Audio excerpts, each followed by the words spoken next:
those policies and programs that sometimes you don't really get a good handle on. So I'm really thankful that you asked me out here today. And this training will be general.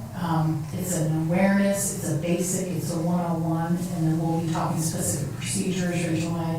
Rachel has been working on policies, and then I'll help you with whatever the other components are. So after training or the whole time during training, if you have a question, please stop me and let's talk about it as we go so we can get things answered for you.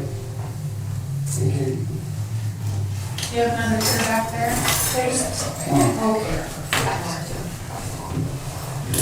Full house. You're all set. We're ready to go? Did somebody turn on the camera? Yep, it's all going. Ready to go, great, all right. Okay, so during this presentation, I do actually read a lot of the slides, but it's important information, and let's just jump in here. So I don't talk too much about the OSHA rules, but the standard for lockout, tagout, this is where it can be found, 29 CFR 1910-147. Covers the servicing and maintenance of machines and equipment in which the unexpected startup or release of stored energy could cause injury to employees. This also includes working on vehicles. So I'm really glad the mechanic is here. A quick question. Yes. So the full lockout tag, what does that mean? Lockout, tagout? Yeah. Well, I'm gonna get to that, but what it means is any equipment that you work on or you service, you wanna make sure it's completely de-energized before you work on it. Right. Right? So lockout, tagout is the process, the 5-step process that you have to go through to make sure that that piece of equipment isn't gonna start up on you accidentally. And it's also the process that helps you ensure that you completely de-energize, bleed all the energy out of the equipment that you're gonna work on before you work on it. And that's a great question. And you're gonna find, there's a lot of interesting information here. But we'll go over that and over that. And then in the permits, it'll also have the 5-step process too, so that you're able to follow that.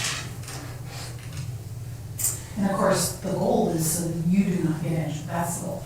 So lockout tagout is a technique used to prevent energy from being released. We're going to talk about energy because there's a lot of different types of energy. It's just not electrical. And so we're going to call that out. During the servicing of a piece of equipment, this is accomplished by placing locks on energy isolating devices. And I'm also going to get very specific with that prior to starting your work. So this could be, say you need to work on a piece of equipment. I think there's some equipment probably in the wood shop. You probably have equipment in your maintenance areas that you have. So this will be a process on how to properly standard operating procedure and shutting it down, and then making sure that no power is to the equipment before you work on it. All right, so I want you to know what the most common injuries are. I think if you know this piece, that's important, and you can avoid this. So the Bureau of Labor and Statistics is somewhere I go a lot for information. So 80% of people that are injured during lockout, tagout, or during servicing a piece of equipment, they flat out, they worked on the equipment hot. They just didn't shut it down. So that's how 80% of the injuries happen. 10% of the equipment is activated by someone else. So say somebody if you could picture a mill, and somebody's working on a big piece of equipment like a barker or something, and they went by and they flipped off the breaker, they didn't use their lockout tagout equipment. Somebody walks by and goes, why is that on? And they flip it on and they turn it on and while that person's working. So that's equipment activated by someone else. 5% failed to control potential energy. And I'm going to talk about potential energy. That is energy that is stored up, that releases. And then 5%, they disconnected the power, but they failed to verify. So I'm going to teach you that too. I want you to know how to verify your equipment is really shut down. Sometimes if you shut something down and you think it's off and you go to service it and you haven't checked to make sure that it's really off, sometimes there could be another way for that machine to come on in a way that maybe it's fed from another panel. You didn't know that. So I want you to go try to turn that machine on before you work on it. Really important things. So verify. The 5 main causes of lockout tagout injuries are failure to stop the equipment or disconnect it from its power source, failure to dissipate, bleed off, or neutralize residual energy. An example would be, say you're a mechanic and you're working on a backhoe, it's got a bucket, and you got the bucket up in the air, but you don't have any blocking, and you go to work on it, hydraulics fail, and you're working underneath it, and you get smashed. So that's failure to dissipate or neutralize energy. Accidental restarting of equipment, that can be somebody else restarting it, or maybe there's a mechanical problem that just restarts. Or failure to clear your work area before you restart your piece of equipment. Who can lock out equipment? Only employees who have been trained and authorized by management. So we're working on basic training today. We're gonna have policy, and we're probably gonna have to develop some standard operating procedures for equipment to learn how to properly shut those down. Most manufacturing and like plywood mills where they have all those big pieces of equipment, they have a standard shutdown procedure. There's probably gonna be a piece of equipment here or two for us to do an SOP on. And so just be aware. So employee rules, and really this should say employee definition. An authorized employee for the purposes of this training, an authorized employee, that is a person who services the equipment and applies lockout tagout devices. An affected employee is somebody who actually uses the equipment. And then another employee is somebody who is just working in that area. So your authorized employee is the only one that really can apply and remove lockout tagout devices. But every person here has a role. All right, so now we're going to talk about different types of energy. Because like I said, there's more than electrical. This expands. So in electrical, we could have generated electricity. There's also static electricity to consider. In mechanical, we have transitional or rotational sources. In thermal, we have machines or equipment and chemical reactions. And potential injury or energy sources are hydraulic, pneumatic, vacuum, those are pressure, springs, and also gravity. And that was the bucket, putting the bucket up in the air, the gravity is the energy that can cause an injury. So does that make sense? It's not just electricity, it's a lot of other things that we might need to consider. So just some examples of potential energy hazards. Energy can be stored in machinery. So there can be springs and weights, pistons under pressure, hydraulic controls, and this energy can be released during work, which can cause injury or potential death. So we want to be thinking about this. I don't know the last time, I used to never be a manual reader. And as a safety professional now, I'm a manual reader. A lot of this information you can find out about your pieces of equipment from your equipment manuals. And a lot of times they will give you proper procedures.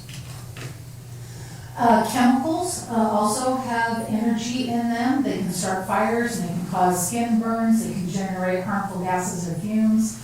I do see this occasionally if we have, like say down at the ice plant, they have pipes with, that's the chemical that you use to make ice. Anyway, you have pipes. Do you guys have boilers here? Okay, so you do have some pipes running around with different chemicals and things in it. So I'm thinking of those things as well. Thermal energy, we don't have, I don't think we have any thermal hazards over here on the side of the hill, but in Eastern Oregon we do. Hot equipment and fluids, cold fluids, compressed gases. There's a lot of different things that can happen, and one thing If we do have anything thermal that you're working on, we want you to make sure that you're allowing your equipment to maintain a safe temperature before we start working on it, just for the potential of burns. Hydraulics, this is energies of liquid under pressure. Pressure can cause equipment to move, a rapid release can cause injury, or can even eject system parts, so just something to think about. Whenever you're bleeding off hydraulic energy, you want to make sure that you're relieving the pressure slowly and into a proper container.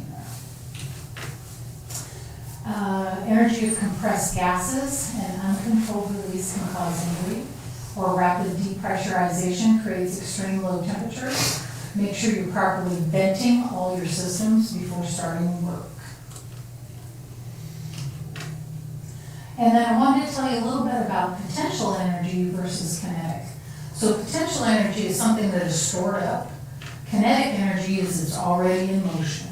So as you can see, we have somebody who has lifted up a brick here. That's potential. It's not doing anything, it's not going anywhere. But when he lets go of the rope, now it's turned into kinetic energy.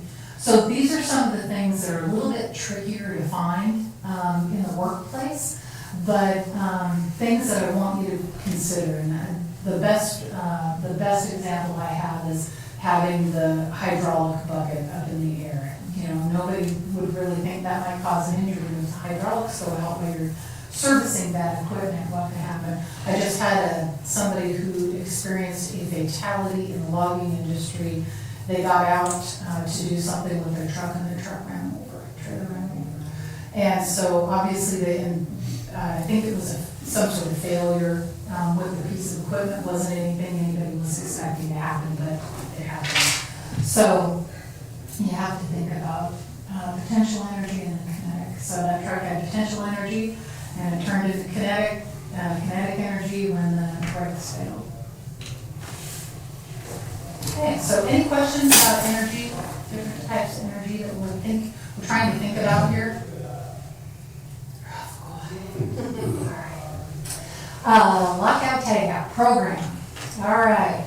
So these are the covered activities. Anytime you're doing construction, anytime you're installing anything, anytime you're setting up a new piece of equipment, or you're adjusting or you're moving a piece of equipment, anytime you're inspecting or you're modifying or you're doing maintenance or servicing on your piece of equipment, that's when the lockout tagout rules apply, because this is when you will have the exposure. Lockout tagout rules apply. The equipment must be de-energized, and locks or tags must be applied to the energy isolation devices when servicing and maintenance activities. The employer must either remove or bypass machine guards or other safety devices resulting in exposure to hazards at the point of operation. So in other words, if you have to get anywhere by rolling devices, anything that throws out flying chips, sparks, anything with potential energy, this is when you're supposed to use your lockout tagout system.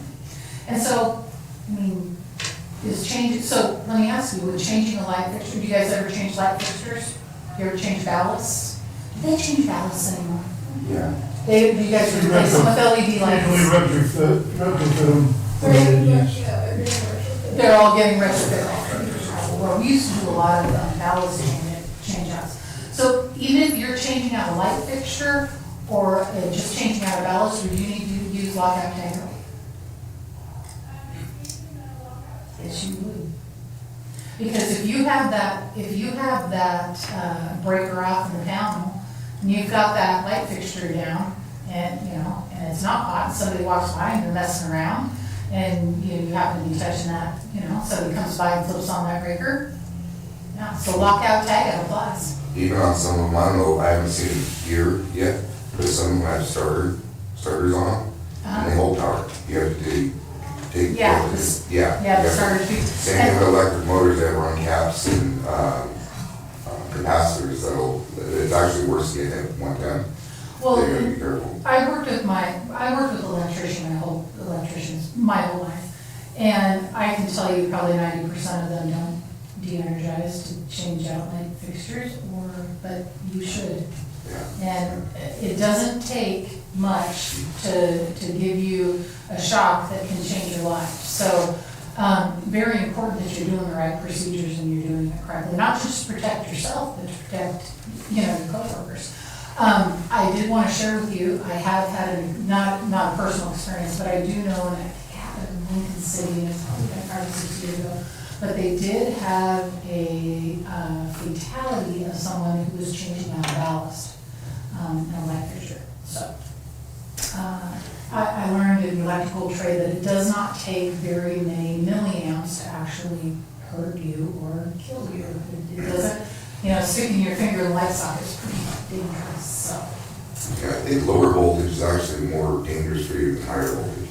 Lower voltage will grab you and hold you, higher voltage will throw you. Well, and the other thing I've learned too is, like, my mom has a heart condition, right? And so if you're more sensitive to electrical, because you have some of those conditions, then that just ups the ante for you to have a bad injury. So, something we don't want. If any time that your employee is required to place any part of his or her body into the point of contact or operation, this is somebody working on a piece of equipment, you got sucked into the piece of equipment. The employee is required to place any part of their body into the danger zone, you must lock out. Lockout versus tagout. If an energy isolating device is capable of being locked out, it must be locked out. So an example of an energy isolating device would be a breaker. Or it would be a valve, say you're turning off compressed gases or something, that would be a valve. That would be an energy isolating device. Unless it can be shown that a tagout system provides full employee protection. Tagout system's kind of dicey. You want me to use lockout because it's safer. You can shut it off. So, and I can help with that when we get to specific questions. This is just some examples of different types of lockout devices. You need to have tags or hasps or and locks with keys. When I had a team, what I had is I had my tags, the electricians had a tag, but their photograph was on it because our team was going into businesses they didn't know, right? They weren't part of that team. And so I would have their picture on it, great big phone number. Do not remove, call this number. And so that way, while they were working in the building, then anybody who was coming by there would have a phone number to call the person on the line in case they needed it. So that's always something to think about. But you always want to make sure that your tags have some sort of contact on it. So there's locks, tags, chains, wedges, blockings, key blocks for vehicles, adapter pins, and self-locking fasteners. All sorts of different types of devices. You want to make sure your tags identify the user, the company, of course you all work here, right? But still, phone number identifies the supervisor. You want to put on there the date you applied it and identify your equipment or machine that's being affected. So if you're going to do something, a light fixture here in this building, date, your name, and you can get the ones that you can reuse. They can be the dry erase, and what you're doing. So it's identified. It's just not hanging in there and somebody's going, what's going on? They actually know what you're doing. You might even put the room that you're working in. Because let's face it, these little buildings, the panel's going to be in the sanctuary behind the, one side of it. It's not going to be up here somewhere. Lockout devices shall be identified, and the only devices used to control energy.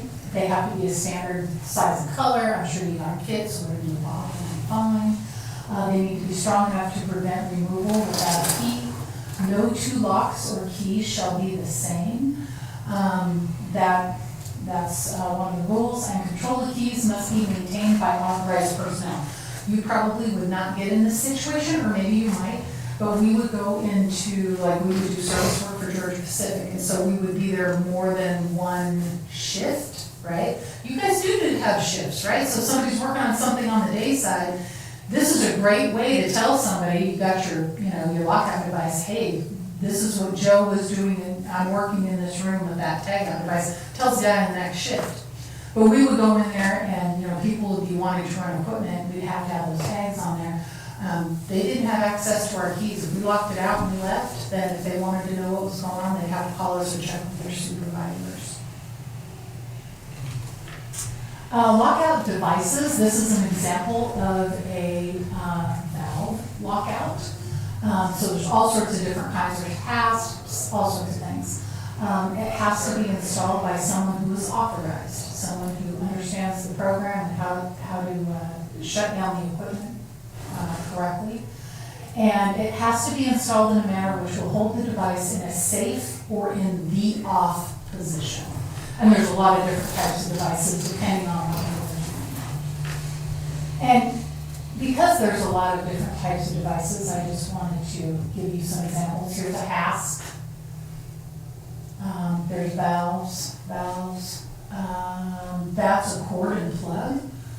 Occasionally I see this in grocery stores because most of the meat shredders, it's not a meat shredder, meat cuber, they have a plug, so sometimes they need to service those. They'll put one of those plug covers on that so nobody else can mess with it. And then emergency off switches, so there's a tag for emergency off switch. There's some more. Lockout. So tell me, what did you do? Does every person have their own lockout tagout device? Do you have it for a team? Does the head custodian have it? You don't know yet? And that's okay too? That's okay? We have one set that we got, but we have to buy a set for each individual person that's authorized to lock We have more than one key, because it comes, the set we have that, a master lock. yeah, the set that came has the same key can open up every lock that came on that thing. So we have to purchase a different set for each authorized Okay. employee. Okay.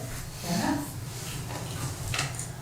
And here's some more. Here's some breaker lockouts.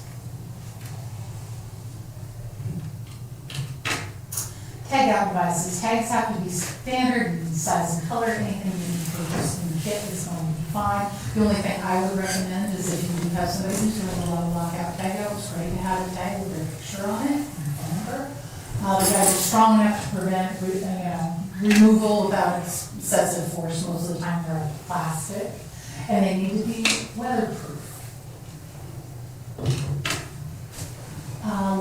Tagout devices shall include the following: either do not open, do not energize, or do not close, do not operate. So just to let the user know. Tags shall be installed as close to the energy isolating device as possible. Most of the time you can zip ties and you can do zip on that on that device.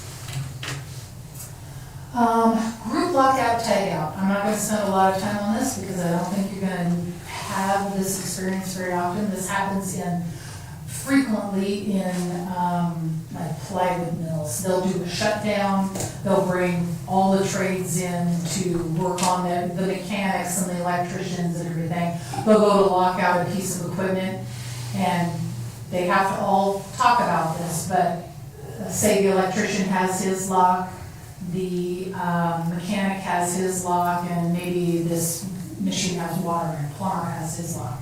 Everybody locks out this piece of equipment. They only remove their locks when their work is done. And the last guy that gets to power it up has to go through the power up procedures. So if you see this, that's what that means. We have multiple trades working on one piece of equipment. So you have to be ready for that in case that's a situation that might pop up. I'm not sure that would happen here, but I want you at least to be aware that that is a thing, that group lockout tagout. Written procedures. When you lock out, tag out, written procedures are required. Why? Why do we want to write it down? Why do we want to use a lockout, tag out permit? So they know exactly what's going on, what procedures are being done on that specific piece of equipment. All right, and what else? Is lockout, tag out something you do all the time? Not Are here. you gonna remember the steps? That's why you need a piece of paper. It guides you and it keeps you from missing a step. That's the important part. If it's, I tell my electricians all the time, how often do you use your fall protection? Oh, once or twice a year. Okay, so you're gonna remember this one training, or you're gonna remember this for when you need it next September 25th when you're on a roof. How are we gonna do that? How are we gonna manage that? So, one, I tried to time my training right before they would have exposures if I knew it, if they had a job that was coming. And two, we used documentation and paperwork. Now, it is required by Oregon OSHA. You need to have this. It also helps prevent injuries. It helps keep you safe, and it helps keep your teammates safe. And then not that I don't want you to remember the 5 steps, but then you have confidence in knowing I can follow these 5 steps and my code will be safe or all be safe. So, written procedures are required, so that's what I mean. Procedures must include the scope of work, the purpose, who's authorizing this, what you're gonna do, rules, responsibilities, and training, and I know that sounds like a lot, but it's not. The permit is a pretty simple process. It's gonna say name, what are you doing, the date, and it's gonna take you literally 30 seconds to fill it out. And then you gotta follow the process. Annual audits and inspections are required. And the reason, so your paperwork is gonna go into a file that the safety committee is gonna review. And they're gonna, if you're going through the lockout tagout process, and you feel like there's something missing for this particular piece of equipment or what you're doing, whatever it is, changing the ballast or light, hey, we need to remember that. Write that note on that lockout tagout permit, because the safety committee is supposed to go through those permits. They're supposed to look at them, see if you have any extra notes. They're also supposed, if there's a new piece of equipment coming in, you're supposed to figure out what the operating procedures are, what's the turn it on procedure, and what's the shut it down procedure. And it needs to be pasted on that piece of equipment somewhere. It's called an SOP, Standard Operating Procedure. How do we turn it on? How do we turn it off safely? That goes back to the manuals, instruction manuals, and how important they are. So, annual audits, that has to be noted in the safety committee minute meetings. And someone from this team should be on that safety committee, or they should at least be helping, because that's not gonna be the expertise level of probably the rest of the team, right? They're gonna want somebody here that has some of that expertise, so. Don't throw any pitchforks at me. Training and communication. Training has to be provided to authorized personnel. That's people putting on the lockout tagout equipment. Affected employees. That would be people who are working with that piece of equipment. And employees who work in that area. So let me give you an example. Let's just say the wood shop. Let's say we're gonna add a new piece of equipment to the wood shop. This is what it's gonna look like. You're gonna get the new piece of equipment. Somebody's gonna get a hold of the instruction manual. Somebody's gonna go through proper setup procedures and proper shutdown procedures. They're gonna type that out. They're gonna put it on that piece of equipment. Now they wanna hook it up. They're gonna go through and get a lockout tagout permit. They're gonna go isolate their energy source. They're gonna go through the permit process, and they're gonna go install that. Now while they're installing it, they're also gonna talk to the wood shop guy and the teacher, and they're gonna say, hey, maybe that's a lady, I don't know, lady or man. But they're gonna say, hey, we're gonna be installing this, here's the proper shutdown procedures, here's the proper turn it on procedures. I'm gonna be working in your area, and you need to let them know, because he is an affected employee. And we'll give you that idea to let the students know too. So that's what it looks like. So your training everybody has to have it. So there could be maybe 1 or 2 people that you need to do this training with. All right, so now I'm getting to the meat and potatoes. We are gonna actually talk about each one of these steps in depth, but there are basically 5 steps. 1, we're gonna prep for the shutdown. 2, we're gonna shut down the equipment. 3, we're gonna isolate it, meaning we're gonna figure out how this thing is powered. 4, we're gonna apply our lockout tagout devices. 5, we are going to release, if we have any potential energy, this is the step that we are going to release that potential energy. Step 6, most important step, we're gonna verify that we really shut this down. This is the one that gets missed. We're gonna go back after we've done 1 through 5, and we're gonna go back to that piece of equipment, and we are going to try to turn it on. If it does not turn on, you have been successful. Do not skip that step. Verify that it is off, okay? All right, so now we're gonna go through each one of those steps in a little bit more detail. So first, prepare for your shutdown. Know before you start the types and amount of energy that power it. What are the hazards of that energy? Are we just dealing with electricity, or do we have hydraulics, or do we have some sort of pneumatic energy? And how is that energy going to be controlled? So when you shut down the equipment, you want to go by the standard operating procedure. What is missing from this picture? Log out. You can't see it, where's it at? How to turn it off and turn it on? Standard operating procedure, that's what's missing. Your lockout's most likely gonna be in another location, like however it gets powered, right? So probably be in a panel or something like that, but it could be right there too. It could be a button that we need to tag out too. But right next to that control panel, there should be an operating procedure. How to power it up, how to shut it down. Follow whatever procedure is right for the equipment to avoid endangering anyone during shutdown. Shut it down. Now you want to isolate it. So be sure to isolate all energy sources, including secondary power supplies as well as the primary supplies. And I will tell you, the older the building is, the harder it is to isolate something, and it's amazing. Most of the time it's just fed with one thing, but we've had some pretty crazy things to chase down before. Never remove a fuse for isolation. You guys have things around here that are fused? You do, I bet you do. Okay. So you don't ever want to pull that fuse. You want to go back to its power source. Does it have an eye switch? Pull an eye switch. Do not pull fuses. That's a whole other safety problem right there. Disconnect it at the main power source. And if you're inconveniencing someone, you inconvenience them. You have to work together as a team to make it all happen so that you're safe. Apply your lockout tagout device. And we're still not done here. We're just on step number 3. So you need to, this kind of notifies everybody, hey, I'm working in this area. This person completely locked out the sub panel. And they're only to be used for that purpose. When lockout is used, every employee or crew must attach his own personal lock. So in this case, they locked that out. We haven't even tested anything yet. We're still working towards it. Then if there's any controlled energy, this is a baler. What kind of, do you guys have a baler here? Anything that squishes papers or anything? Okay, so like if you work in a grocery store, a baler is a fact of life. They got so much freight coming in, they got balers all the time. So balers actually, they squish paper together.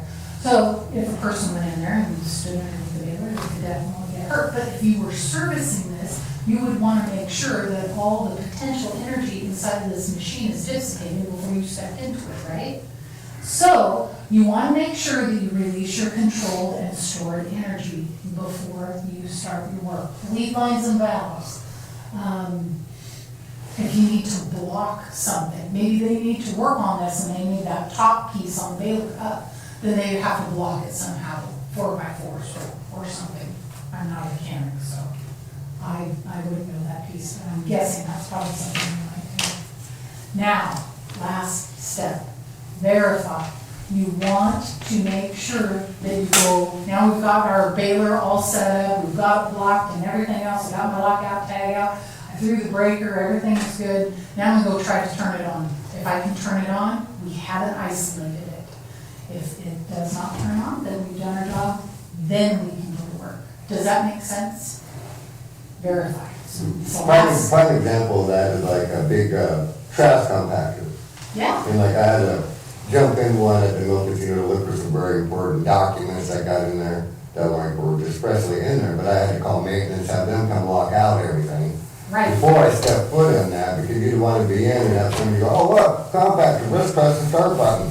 Oh, they don't know Jason's in there. Yeah. And squish, you know. And I also want you to think about new people coming onto your team too, because there could be situations like that. You had the forethought to think about that. What if it was some new worker and they didn't know anything about it, right? So we want to make sure that we're really thinking those things through. That was a great example. All right, The next step, after we've filled out the piece of paper, we have verified that our equipment is off, now we can do our work. So we're gonna start doing, our work and, always be thinking, is this gonna reactivate on me? I mean, hopefully it won't, but machines are complicated these days, so things aren't simple and easy. So you always wanna be thinking if something can happen, make sure that you are completely de-energized. Some equipment has a lockout, a special lockout on it, and you don't ever want to bypass a lockout. Oregon OSHA went on a directive a couple of years ago, and a directive means that they have had a slew of injuries in a certain area, and they're going to target that. And what was happening is the meat processors at grocery stores were bypassing the lockout device on the meat cubers. And it had something to do, I think they were getting hung up with something, but if you bypass the lockout device, it was okay. Well, somebody went to put a piece of meat in there and sucked their hand in, and their hand was meat cube. And it didn't just happen once, it happened several times throughout the state. So they started out a directive, and they started visiting every single grocery store in the state to try to get people to use the lockouts, but also to try to understand why this is happening. So, very important that you don't bypass lockout devices. Now, so we've surfaced our equipment, we are all finished, and we're gonna remove our lockout tagout device. We want to, first of all, kind of go through a checklist, remove some tools, make sure the equipment is fully assembled, all the screws and bolts are back on there. Conduct a head count, make sure we don't have anybody sticking their head in there trying to look to see if you did a good job. Tell everyone your work area, you're taking it off and you're gonna power it up. Because say you serviced it and things don't go right, you turn it on and it starts operating unexpectedly, we don't want somebody else there. Remove your lockout tagout device, and you have to be the person that removes it. And then start it up and see if things are working. Third, contractors and third parties. Oakville School District has to have this lockout tagout policy in place, and any third-party contractor that comes to work here must follow your lockout tagout program. Because if somebody gets injured here, that could be on you, right? So you need to have this lockout tagout program. So your third-party contractors, a lot of them, like electricians, come with their own, they have their own lockout tagout program, right? But that still means they need to follow your minimums, and that's your responsibility to provide that information to them. So exchange lockout tagout information. Always feel free to ask us up, hey, I know you guys are coming in to install new equipment, what's your lockout tagout program? Email it to me, and they should have it, they should send it right over. Employees on site must understand the rules used by the contractor, so whatever rules they have, you need to understand what those are, especially if they're gonna, this is your world, right? They're coming to work in your world, so you need to understand what they're going to be doing. And that's your right, so don't feel bad about it. Everybody's got to be on the same page. Special situations, group lockout, tagout, we covered that. Shift changes. Technically what we're supposed to do is if we have somebody who's going to be continuing a job that we started on the morning shift and they're coming in on the night shift, the incoming employee, the next guy comes in and puts his lockout tagout on there, so it's there while he's there. Does that make sense? Mm-hmm. Lock owner, not on site, lock removal needed. In my tenure in electrical work, this only happened once, and we had somebody who got sick, and they weren't able to go to their shift. And so I would call one of the supervisors, they had to get the key, and then go, change out the lock for the next person. Things happen, and so we just, it happens, it's not a big deal, we don't have to make a big deal out of it. But we're gonna have to have our own key somewhere, right? 2 keys, so be thinking about that, how we're gonna manage that, and change out your lock. All right, down to home stretch here. Periodic inspection. You always want to check your lockout tagout systems if you have an accident, or at least annually. Remember I was talking about the safety committee going over your lockout tagout permits? You guys should all be getting together. I'm sure you guys have a forum where you all get together and talk, right? Talk about your lockout tagout, document it.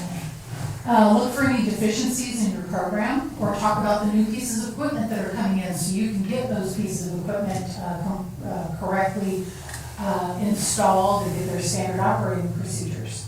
Review your authorized employees' responsibilities. Who are gonna be the authorized employees here at this table? Is it gonna be everybody, or is it gonna be supervisors only? It's a conversation you need to have. Document your review. So that has to be done at least once a year. SAIF committee will be doing that, but you'll have things you need to review too. So maybe you review it first and then send it to SAIF.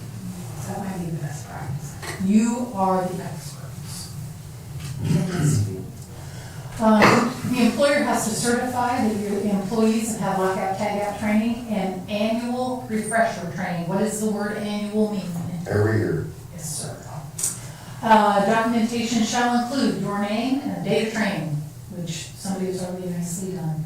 And if it doesn't have a date on it, make sure it's got a date.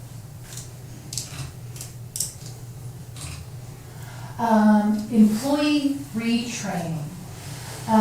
We have to retrain our authorized or affected employees when there is a change in their job, machines, or equipment. So if you're working in a plywood mill and you're just working at the planer, but now I'm gonna move you to the debarker, you gotta have equipment-specific training. So that's what that means. Or if I applied a new piece of equipment for you, you would have to have training on that new piece of equipment. If there's a change in the energy control procedure, say you went over your standard operating procedure, your lockout, tagout, and you decided you needed an additional step, we wanna make sure everybody knows about that. Or if your inspection reveals there is a deficiency. Exceptions, there are a few exceptions. If you have cord and plug connected equipment, something that just simply plugs in and you can unplug it and you can work on it, as long as you have control of that cord, you're not gonna walk away and go to the bathroom or go on break or anything like that. As long as you have control of that, you can work on that piece of equipment, shut it down, and then plug it back in when you're done. If you're going to be gone for any length of time, or that piece of equipment, say there's a hole in the wall and it's plugged in over there and you're working in this room, you're gonna want one of those cord covers and walk it out. There are some pieces of equipment, I don't think you're gonna have anything that I can think of, that are made to be maintained while they're on. And so, but this is very equipment specific. This does not give you the excuse to just go ahead and work on things without a lockout tagout permit. This is extremely specific and it's an exception to the rule. Not something that I predict you will have. So, summary, all hazardous energy sources must be controlled. That's kinetic, anything in motion, potential. We need to isolate the equipment from the energy source. Use only designated locks for lockout, tagout. Tags must accompany all locks. 6-step general procedure. And remember, the last step is to verify your isolation by turning that piece of equipment back on, or trying to turn it back on. Make sure you did your job. And consider there's going to be special situations. Another beautiful piece about using a piece of paper is that it helps you think about the work before you do the work, helps you work safely, and it helps you plan your work. Planning your work is really important. Fall protection and lockout tagout is just so important. It helps you identify things you hadn't thought of before you get there, and allows you to just go do your work, and then go down. That's a lot. Any questions? Pretty straightforward now. Any questions at all? Is it pretty simple to understand? Okay, so have you all identified some tasks in your mind that you need to use lockout tagout for? Give me an example. Changing light bulbs. Changing light bulbs? Because they're on, okay? What about you? Can't think of anything? Years. Heaters. Oh, yeah. Heaters are what? What voltage are heaters? 120, 240, and some of the bigger ones are even more. 220, Yeah, 440. Do you only have single phase here, or do you have three phase too? Three phase. Lincoln has three. Okay. So that's a whole nother level. Electricians should pretty much only be playing with things like that. HVAC. Yeah, they take too long. You got anything special you're thinking about tasks? We had an issue, well, we've had issues with our heater over there in the gym, and it had 2 power sources going into it. Oh, you did? Yeah, actually there's 3, Oh, one on each side, because there's 2 air handlers and 2 heaters that run into one thing, and the T-stacks are all 120, they're hardwired, they're not low voltage, so I had a 3rd power source going into those thermostats. wow. Well, and you know, what happens is the age of our buildings, right? Think about all the different upgrades and updates, and so sometimes it's easier to abandon old and run new, and that's how you get multiple locations. Yeah, really good The point. main box that runs that heater still has the old glass tubes.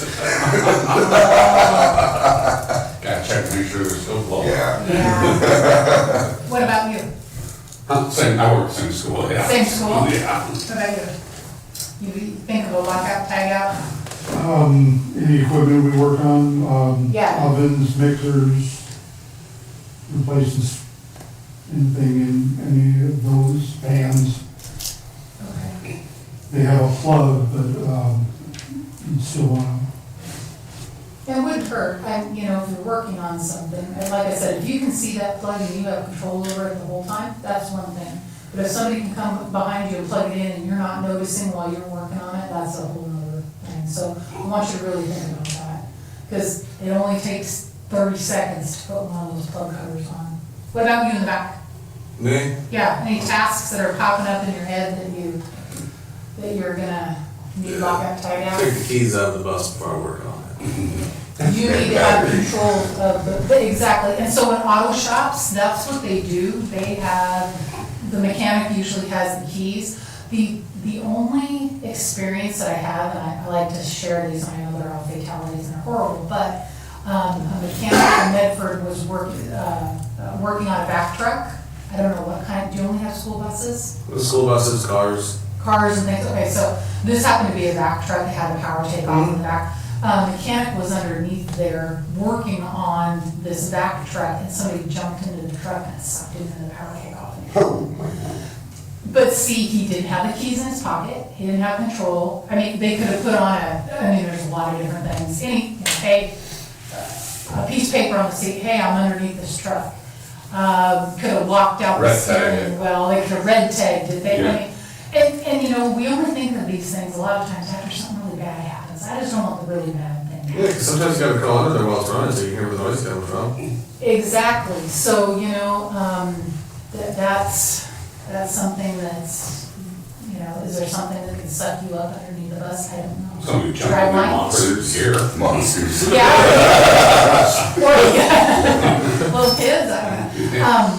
But even like chalking wheels, in case it could move or get slick, I don't know, I just want you to think about it, and I want you to go home at night, that's my goal. To be thinking about, always have possession of those keys. Just tell them I need a lift for the buses and sit off the You land might, of you there. might need that. I think so, it's safer. Yep, and you, what about you, any tasks you can do? Have you guys had any problems with stored like battery energy and like floor machines? Cause you can unplug it, you can shut the keys off. But there's still the 12 volt But battery. there's still the battery. 44 volt batteries. Yeah. Right, I know like on my trailer, I have like a button that I can push that disconnects my batteries on my trailers. Do you have any shut off? Because I have not experienced an injury where somebody had batteries, but locking out that piece of equipment would include taking the terminals off the batteries and zero, because we don't want any energy going into that piece of equipment that you're working on. Do you have forklifts here? It's locked down at the moment. Okay. Any other questions? I'm not here to make your life difficult, I am here to make sure you go home safe. Or at SAIF, there's 65 of us at SAIF that are safety professionals. Safety is all we do, and our mission is to make Oregon safe and safe, and that starts with you. And your training and your safety and how you do things. And most of the time, it's just communication and taking that one extra step to fill out that lockout tagout procedure and make sure that you're catching all the steps and giving yourself a break. It's not something you're gonna do every day, so rely on that paperwork to help you. I need check-off lists for stuff, you know? And I'm not playing with electricity, so I want you to think about that. Just when you think something's not gonna happen, then it does. That's the way the world works, so. Questions, no? Well, thank you for having me. Rachel, was there anything from you? No, we'll just get together and finish up the policy, Okay. and we might have you come do a walkthrough with the maintenance supervisor wasn't able to be here, again, a family emergency. Okay, So- and if I can help you, if you're having trouble with standard operating procedures for your pieces of equipment, I would recommend you first go to your manuals. If you can't find them, most of the time I can find them online. Yeah. I work with a variety of businesses, and I'm the first one to recognize that businesses do not have $120,000 from new forklifts, and you might have a 1950 forklift that doesn't have a operating manual. I mean, I know that. Yeah, I totally recognize that, but that doesn't mean that we can't do a good job, making up procedures and helping you with that. And I also want you to know that there's a lot of perceptions that safety people are like OSHA and we're here to penalize you and hurt you. That is not what I am here for. My services are part of what you pay for your workers' compensation policy. I am here, I play on your team. My goal is to make sure that OSHA comes in and that you are in compliance with everything they want to. I'm here to help you with that. And I have a lot of experience. I also have those 65 people to lean on. If you email me a question, I don't know the answer. Everybody was hired, has a different background from me. We have somebody who was a hospitalist. We have somebody who was in the fire department. We have somebody who was in law enforcement. I can pick up the phone and I can call and ask questions to those people. So I have a big book of knowledge, and that's why I'm here, is to help and support you and your teams. And I can come back and do more training or whatever you want to do. We're gonna do hot work permits too? Hot work, somebody welding here? No, I was curious. If you were welding and you needed hot work permits, yes. We also do monitoring too. I have an industrial hygienist team, there's 5 of them. So if you were doing some welding or needed to do some air monitoring, or you were worried about noise exposure, we could come in and I can do that. Dosimeters, run dosimeters, and we have all sorts of stuff that we can do, so. And if you don't call me, I'm at home doing laundry, so get me out there, please. Thanks, Shelley. You bet. Thank you. All right. Did everybody sign the sign-in sheet? If you didn't, please get in before you leave. Sierra, I didn't talk to her for, Whoops, Navy.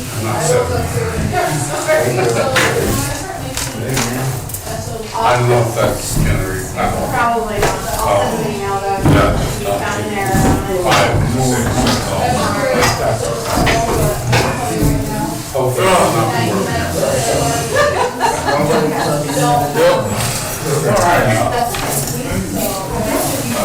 Start with the machines, right? And start figuring out, see if you can find it online. You're gonna find it. I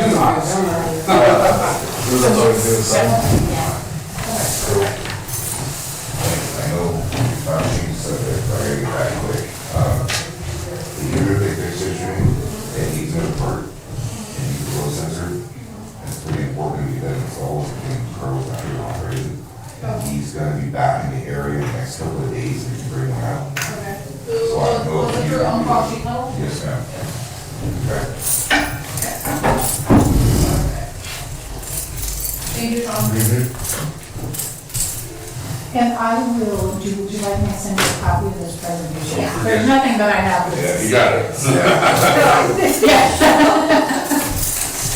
Okay, awesome. Yeah.